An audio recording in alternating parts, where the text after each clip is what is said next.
Ce jour est dédié pour la bonne santé et la longue vie de Joël Tayeb ben Rivka Bezrat Hashem. Donc parachat Kitissa, parachat où on parle du veau d'or. Il faut comprendre que jusqu'au veau d'or, en fait, il y a une progression. On commence le Shemot avec le peuple d'Israël qui est en esclavage, puis Moshe qui vient parler à Pharaon, les 10 plaies, sortie d'Égypte, mer Rouge, on arrive au mont Sinaï, don de la Torah, tout Am Israël voit Dieu, et après Hachem ordonne les lois de base, Mishpatim, après construction du temple, les habits. On finit dans notre paracha les derniers ustensiles du temple, le kior, c'était une sorte de fontaine pour se laver les mains, les pieds des Kohanim. Et Dieu ordonne à Moshe Rabbeinu de prendre un architecte qui va faire tout cela, Betzalel, Ben Uri, Ben Hur. Et tout à coup, Dieu ordonne une ordonnance qui, a priori, n'a aucun rapport avec le sujet traité. Il parle du Shabbat. On a ici 5-6 versets sur le Shabbat. Et après, on commence l'épisode du veau d'or. Le veau d'or, c'est la grande chute. Donc en fait, on est monté. Et le dernier point dont on parle, Shabbat. Ça veut dire qu'on parle ici d'un sujet très important, d'autant plus qu'on l'a déjà traité dans les 10 commandements. Le 4e des 10 commandements, c'est Shabbat. Avant l'assassinat, avant l'adultère, avant beaucoup de choses très très graves.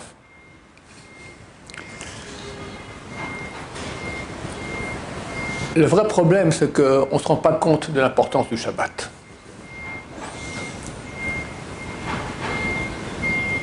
Il est écrit que le Nahash, le serpent originel, les forces du mal se sont incarnées en lui. Et sont venus tenter Adam et Ève, ils ont fait le péché originel. Quand c'est arrivé ça, qu'est-ce qui s'est passé? On était dans le paradis. Au niveau de la Kabbalah, la mystique juive dit que même déjà la tête de Adam et Ève était déjà dans le paradis, il reste encore le corps qui était dans ce monde. Et ce monde, ce n'est pas le même monde qu'on a aujourd'hui. C'était un monde où on avait des corps de lumière. Bientôt vient Mashiach. Je pense après qu'on va éditer ce cours, mais pas beaucoup après. Et peu à peu, l'humanité va rentrer dans ce monde comme c'était avant le péché originel. Un monde où on avait des corps de lumière. Et Adam et Ève pêchent, tout tombe. On vient dans ce monde affreux, terrible, plein de mal. On donne vie au mal qui ne devait pas exister, qui était mort. Et on peut dire que tout était empoisonné.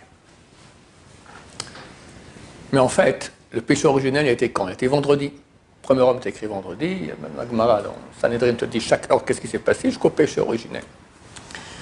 Qu'est-ce qui s'est passé après? Shabbat. Quand Dieu ordonne Shabbat et amène Shabbat sur terre, il amène une chose qui n'a pas été empoisonnée par le serpent. Donc on a une mitzvah, nous, qui provient d'un autre monde. À la base, tout était haut, mais tout était empoisonné, tout était gâché, tout était tordu. Alors on vit dans un monde tordu. Alors tu mets un talit tordu, tu mets une tefilin tordue, tu fais une prière tordue, tu fais une bénédiction tordue, tout ce que tu fais c'est du tordu. Ce qu'on reçoit, un cadeau qui n'est pas de ce monde, qui est du monde encore parfait, le Shabbat. C'est pour ça, parce que c'est quand même étonnant dans les 10 commandements. Donc les 10 commandements, c'est les bases de la base de la base de la base. On te dit, 1, Dieu existe, Dieu, tu n'auras pas d'autre Dieu. 3, tu ne dis pas son nom. 4, Shabbat. Ça va, dis-moi quelque chose d'autre de plus important, ne pas tuer, ne pas voler, qu'est-ce que j'en sais? Shabbat. Et aussi au niveau des sanctions. J'aime pas parler des sanctions, mais quelqu'un qui tue, à l'heure du temps du temple, on le tuait. Comment on le tuait? Avec il y a 4 sortes de morts. Lapidation, c'est la pire. Après, brûler. Après, tuer en coupant la tente. Après strangulation. La moins grave, strangulation. Ça, c'est adultère. Bon, c'est grave, adultère. C'est très, très grave. C'est la moins grave. Après, Tu as tué quelqu'un, on te coupe la tête. Bon, c'est pas sympathique non plus, tu as tué quelqu'un. Après, tu as accouché avec ta fille ou avec ta mère. D'accord? Ça, c'est brûlé. Et après, strangulation, le pire. Pourquoi? Shabbat. Shabbat. Lapidation. Ah, qu'est-ce que je dis? Strangulation, lapidation, excusez-moi. Lapidation. Shabbat. Je ne comprends pas. Comme quelqu'un qui vient à l'Eshiva, il me dit, voilà, je vais être reçu à l'Eshiva. Oui, raconte-moi un peu, tu es un bon juif? Oui, oui, mais Shabbat, c'est dur pour moi. Bon, je reçois ou pas? Je reçois. Un autre qui vient, je me dis, comment est ton Shabbat? Parfait. Mais faire attention parce que des fois, je m'énerve et je tue les gens. Je dis, bon, non, merci. Reste chez toi, on ne veut pas de toi à l'Eshiva. Mais d'après la Torah, le cas du Shabbat est beaucoup plus grave. Quelqu'un qui tue d'après la Torah, c'est terrible. Alors il a un statut de juif mécréant. Celui qui ne fait pas Shabbat, il est bon avec l'humanité entière. Un type honnête, gentil, bien, il ne fait pas Shabbat, en public, alors il a un statut à certains égards de goy, de non-juif. Un bon non-juif et un mauvais juif. Mais un non-juif, c'est-à-dire qu'on ne comprend pas du tout qu'est-ce que c'est que le Shabbat. Ça vient, c'est une autre dimension. Souvent raconté, le Ben Ishra, il dit que l'étude de Torah Shabbat, elle vaut 1000 fois plus. Et en fait, ce n'est pas que l'étude de Torah, c'est toutes les mitzvot qu'on fait Shabbat valent 1000 fois plus. On est dans une autre dimension. Le grand kabbaliste de la génération passée, le Rav Yaakov Salman Moutsafi, le plus grand kabbaliste de la génération passée, son fils, aujourd'hui très connu, le Rav Benson Moutsafi, il fait beaucoup de cours en public, ici en Israël. Il a dit, le Ben Ishra s'est trompé. Le Shabbat, ce n'est pas 1000 fois plus, c'est 170 millions de fois plus. 170 millions de fois plus. Donc, il y a un Yetzer Hara spécial qui vient nous faire dormir, nous fâcher. C'est très connu que le vendredi après-midi, le Yetzer Hara vient dans les maisons casser le Shalom Bayit, s'énerver. Et s'il n'est pas réussi le vendredi après-midi, il fait ça le vendredi soir, pendant le repas de Shabbat. D'habitude, avec les enfants, qui font les crétins finis, et tu t'énerves. S'énerver. C'est marqué que Shabbat, l'ota c'est kol melacha, tu feras aucune melacha, aucun travail. Quel travail? C'est pas écrit. Chazal, on dit 39, il nous cite, d'accord, le Mishnah dans le traité Shabbat, les 39 travaux de Shabbat. Une seule fois, c'est écrit dans la Torah, un des travaux. Lo tevaru esh bechol moshvotechem. Vous n'allumerez pas du feu dans vos maisons. Pourquoi c'est marqué différemment? Machloket. Divergence d'opinion chez les sages d'Israël. Un, pour dire que ce n'est pas un interdit aussi grave que le reste. Brûler, c'est moins grave que si j'ai maintenant un plat de riz puis il y a un petit pois qui me dérange, j'enlève le petit pois, je le mets dehors. C'est plus grave le petit pois que brûler. C'est un avis. Un autre pour nous dire que chaque interdit Shabbat, c'est interdit en soi. Pas que, si tu as fait 3 interdits, tu as un interdit, t'es Mechalel Shabbat, tu as profané Shabbat, non, tu as profané 3 fois. Parce que c'est pour dire qu'il y a un interdit. Mais il y a un sens plus profond à ces paroles-là. Vous n'allumerez pas de feu dans vos maisons, le feu de la bagarre, le feu de la colère. C'est beaucoup plus grave Shabbat qu'un autre jour. Donc, Yetzer Hara, il vient. Le Rabbi Abba Shaul Zatzal, il n'avait pas d'argent. Il était prof, donc un rav, d'un cours de Gemara à l'Yeshiva pour Yosef. Il recevait sa paye. Il n'avait pas d'argent, très peu. Il ouvrait un kollel. Et lui-même, il allait chercher l'argent pour ce kollel. Du vendredi. Pourquoi? Il a dit, d'abord, vendredi, beaucoup d'Avrechim n'étudient pas. Ensuite, ils tournent au rond dans la cuisine près de leur femme. Évidemment, ça éclate. Et quand vous vous marierez, très bientôt, vous verrez, peut-être que Mashiach sera déjà là, ce sera fini. Mais si vous avez la chance de vous marier avant que Mashiach vienne, j'espère que pas, parce qu'on ne va pas attendre que vous vous mariez pour que Mashiach vienne. Mais le vendredi, facilement on tombe dans la bagarre. C'est dingue. Il faut faire attention. Donc, il a ouvert un kollel pour que l'Avrechim quitte la maison, soit l'un de leurs femmes. C'est écrit que ça arrive spécialement le vendredi après-midi, et sinon pendant Shabbat. Donc, Shabbat, on est dans une dimension tout à fait différente. Il faut se sanctifier. C'est écrit que le Shabbat, c'est la source de toute sainteté dans le monde. Qu'est-ce qu'il veut un bon juif? Qu'est-ce qu'il veut un bon juif dans la vie? Il n'y a qu'une seule chose qu'on est censé vouloir, la sainteté, la kedusha, se rapprocher de Dieu. La source de sainteté, la base, c'est le Shabbat. C'est par ce biais que Dieu amène la sainteté dans le monde. Très bientôt, vers Mashiach, comme je l'ai dit, c'est fini. Il n'y aura plus d'argent, il n'y aura plus de travail, il y aura une seule chose, la sainteté. À quel point tu es branché avec Hachem. Il faut se préparer maintenant, messieurs. C'est très... Je ne vous cache pas qu'on est quel jour? On est mardi. Je pense que jusqu'à mardi prochain, on va déjà vivre des événements phénoménaux. Je peux me tromper. Mais, oulala, c'est pas moi qui l'ai dit, c'est Trump. Il a dit, j'ai l'impression que dans les jours qui viennent, on va, comment il a dit, il y aura des choses très intéressantes qui vont arriver. Il y avait un rave, c'était le rave de Zichron Meir. Zichron Meir, c'est un quartier à Bnei Brak, qui s'appelle le rave Yosef Halperin. Il a raconté que dans sa jeunesse, il était en Europe, on parlait après il y a un siècle. Zichron Meir, c'était le premier rave de Zichron Meir, c'était il y a 70 ans, d'accord. Il y a un siècle, il était encore un jeune homme, et il était en Europe, et il devait rentrer chez lui. Et il voit qu'il n'arriverait pas, alors il est passé par un village. Et il s'est fait inviter chez un agriculteur, un type, un paysan, d'accord, juif.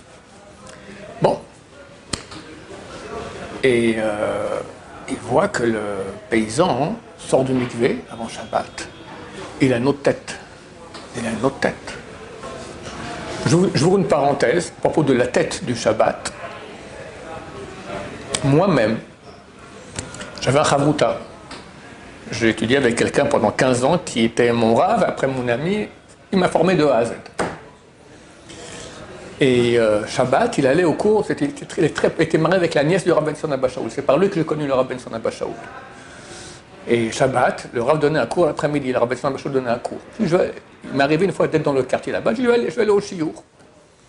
Je m'assieds au Shiur, et je vois quelqu'un à côté de moi, je fais pas attention, je regarde, c'est lui. C'est mon chavruta. Il avait une autre tête. Il avait une autre tête.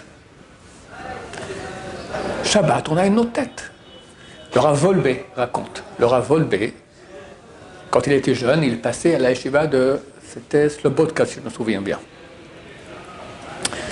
Et le Rosh Yeshiva, c'était le Rav Yehucham, qu'on appelait le Rav Yehucham de Mir. Et pour Shabbat, il vient s'installer, il rentre à la synagogue pour le mincha, tout ça. Du coup, il voit quelqu'un qui s'assied sur la place du Rav Yerucham, du Rosh Yeshiva. C'est quelqu'un d'autre. Il dit, c'est quand même bizarre que ce type-là, il vient s'assied sur la place du Rav. Alors il demande à quelqu'un, c'est qui? C'est le Rav, mais il n'a pas la tête du Rav. C'est connu. Shabbat, le Rav, il n'a pas la même tête que les autres jours. Il avait une autre tête. Donc, le Rav de Zichron Meir, quand il était jeune, il était dans cette ville là-bas, chez le paysan, puis il voit que le paysan, il sort du mikvé, avec une autre tête. Et il le voit tout le Shabbat, il dit, mais c'est pas normal. Il voit, il mange avec sainteté, il prie avec sainteté, il voit une lumière. Il était complètement étonné. Il dit, c'est pas normal ce truc-là. Bon, il voit que le paysan fait l'Avdallah, il redevient un paysan rustre et grossier. Ah, il n'a pas compris. Il dit, il faut que je comprenne qu'est-ce qui se passe ici. Peut-être c'est un des 36 tzadikim cachés.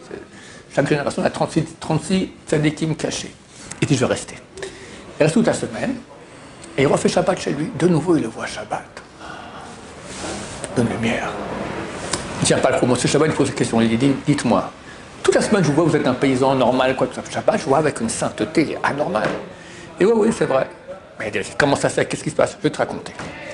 Une fois, je suis allé au marché. Une semaine entière.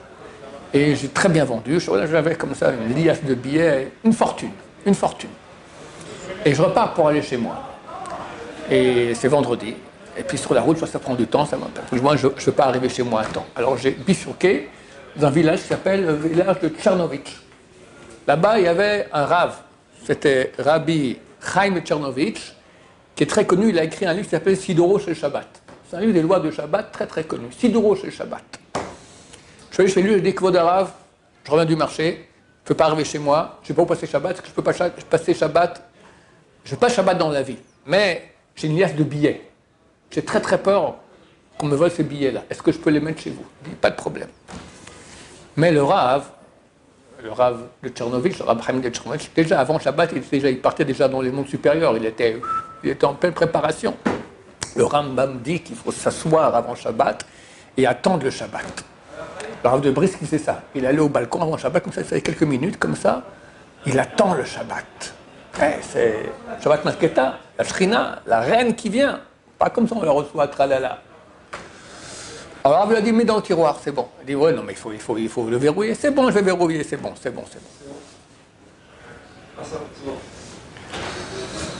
Bon, c'est Shabbat. Le type, il revient, le paysan, il va voir le Rav. Shalom, Shavuatov, je viens prendre mon argent. Quel argent? Bah oui, je donnais de l'argent. Aïe, j'ai complètement oublié de verrouiller le tiroir. Il va au tiroir, il ouvre, vide. Le Rav de Tchernovitch est tombé dans les pommes, s'est évanoui. C'est le réveil comme ça, il se réveille, il dit, oh, comment je vais faire? Jamais, même si je vends ma maison, je ne pourrai jamais rembourser une somme pareille. Il s'évanouit de nouveau. Pour le paysan, il a le pitié, il a dit, Rav, c'est bon, mahoul, je vous excuse, pas besoin de me rembourser. Il se réveille. Ah vraiment, t'es trop gentil, vraiment, il faut que je donne quelque chose, je ne peux pas, c'était une somme d'argent énorme. Qu'est-ce que je peux faire? Tu sais ce que je vais faire? Moi, Shabbat, je reçois une sainteté du Shabbat énorme. Je ne peux pas te la transmettre, parce que si je transmets cette sainteté, tu ne tiendras pas le coup. Mais je transmets une petite partie de ce que je reçois. C'est le cadeau que je te fais. Et dès ce jour, ce paysan, tous les Shabbats, il reçoit une petite partie de la sainteté énorme du Rav Chaim de Tchernovitch. Vous comprenez à quel degré on peut arriver à Shabbat? Mais pour ça, il faut préparer le Shabbat, vivre le Shabbat. C'est Shabbat. Le Zohar, il dit que Shabbat, on dit Nishmat Kol Chai. Dans Nishmat Kol Chai, on rappelle deux parties de notre âme. Nishmat Kol Chai, la neshama de tout vivant, Ruach Kol Basar, et le Ruach de toute chair. On sait qu'on a trois parties. Nefesh, Ruach, Neshama. Nefesh, c'est le corps, c'est que vive le corps, d'accord? Ruach plus haut, Neshama plus haut. On cite le Nefesh et le Ruach. Le Ruach et la Neshama, les deux parties hautes. Le Nefesh, le corps, on ne cite pas. Pourquoi? Le Zohar HaKadosh dit, Shabbat, il n'y a pas de corps. Le corps que tu as, c'est rien, c'est trottinette, c'est un accessoire, d'accord? Et le corps doit être complètement subordonné à la Neshama. Et paradoxalement, Hachem nous demande de faire jouir le corps. Des bons plats, des bons vins, des bons chants, une bonne sieste. Oui. Ça s'appelle Oneg Shabbat. Il y a une mitzvah, c'est marqué Kola Me'aneg et Shabbat. Tout celui qui Me'aneg, qui jouit le Shabbat, on lui donne Nachala Bli Metzarim, on lui donne un héritage sans frontières. Pourquoi jouir le Shabbat? C'est heureux. Alors c'est ça justement, c'est quoi jouir le Shabbat? Si c'est marqué jouir, ça serait jouir. Manger un bon steak, manger, qu'est-ce que j'en sais moi, des merguez, quelque chose que les gens aiment bien, la boutade pour les... D'accord, le gefilte fish pour nos frères ashkénazes, chacun avec ce qu'il aime. C'est pas marqué ça, c'est la neg et à Shabbat. On doit manger pour jouir, faire la mitzvah de jouir Shabbat. C'est autre chose. C'est complètement autre chose. C'est une sainteté. Il n'y a pas de corps. Mais là, ce Serra vient et dit, allez, le corps. Et beaucoup de gens, leur Shabbat, c'est aller prier, après aller manger, après aller dormir, après aller prier, après aller manger, après aller dormir, après aller prier, et on est Motzei Shabbat. Étude de Torah, ça vaut 170 millions de fois plus. Les Serra, ils en profitent pour te voler ça. Il y a des gens que je connais, le Rav Danino ici, des années, des dizaines d'années, ils ne dormaient pas tout le Shabbat. Tout le Shabbat. J'ai un petit-fils, il a 18 ans, il a une grande choix très connu en Israël. Je crois qu'il faisait ça aussi. Ils m'ont dit qu'ils ont un Seder Chalavi, ça s'appelle. Seder Chalavi. C'est quoi? Ils mangent vendredi soir Bassari. Après, ils vont étudier toute la nuit, 6 heures, jusqu'au point ils peuvent manger après un yogourt, un truc Chalavi. 6 heures d'études Torah. Après, ils prient au net.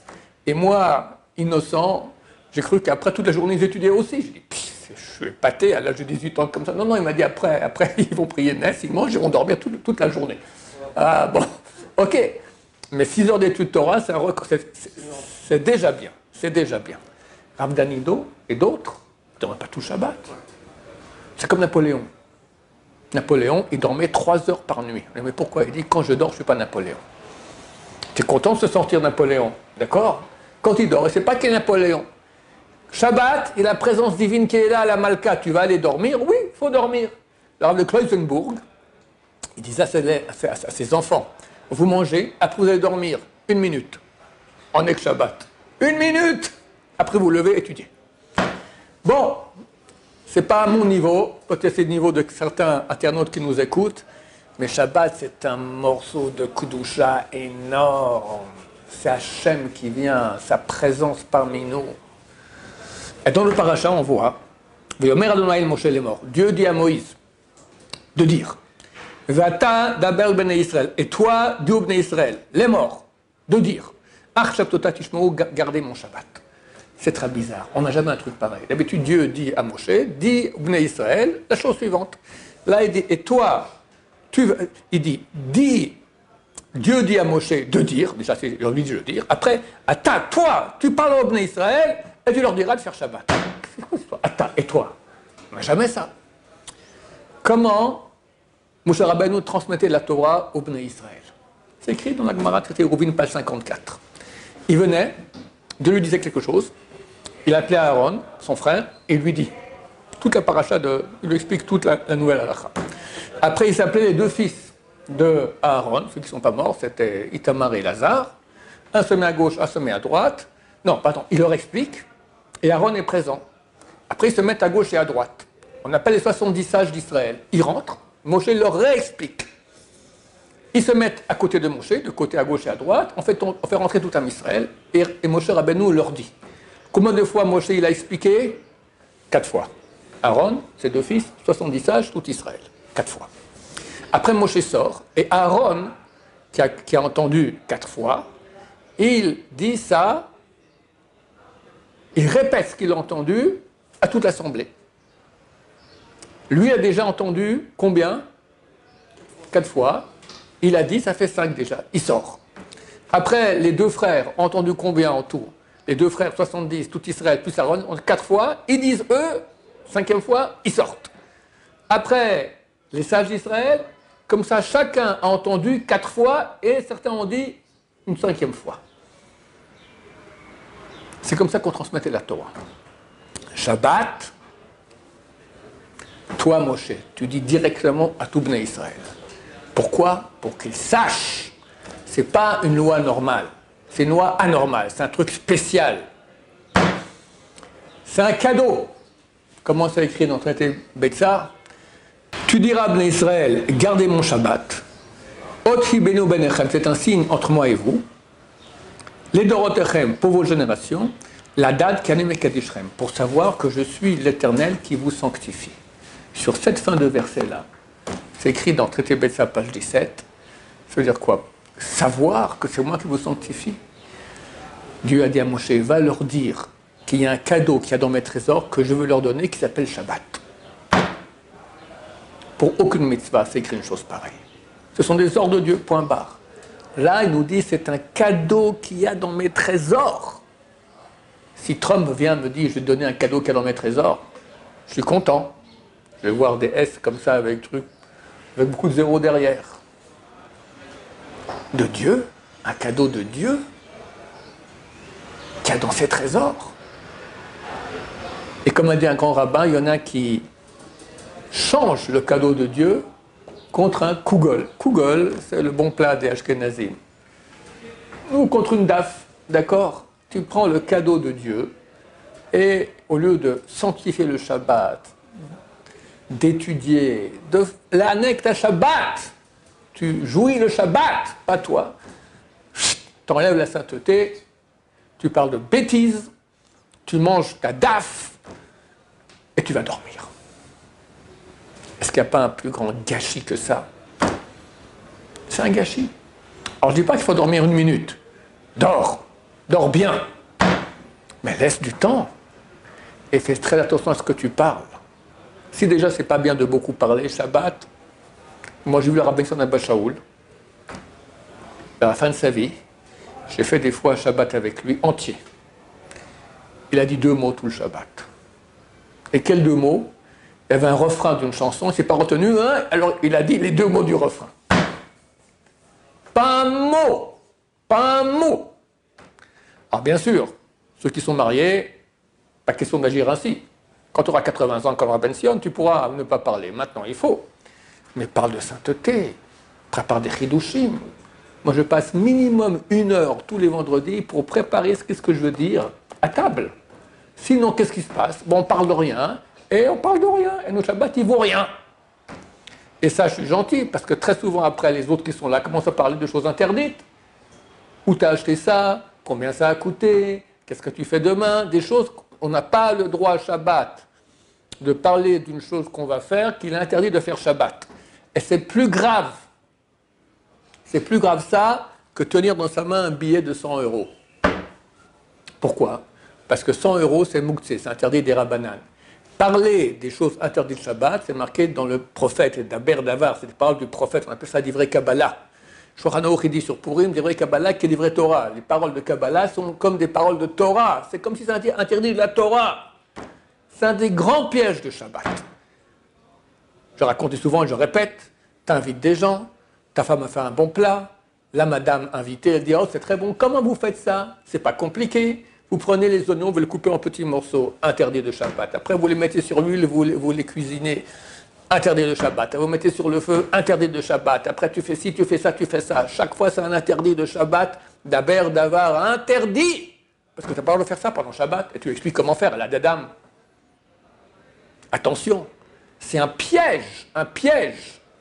Prépare des livrets Torah, prépare des belles histoires de tzadikim. Tu sanctifies ton Shabbat, Bezrat Hashem. Baruch Adonai, l'olam, amen va amen.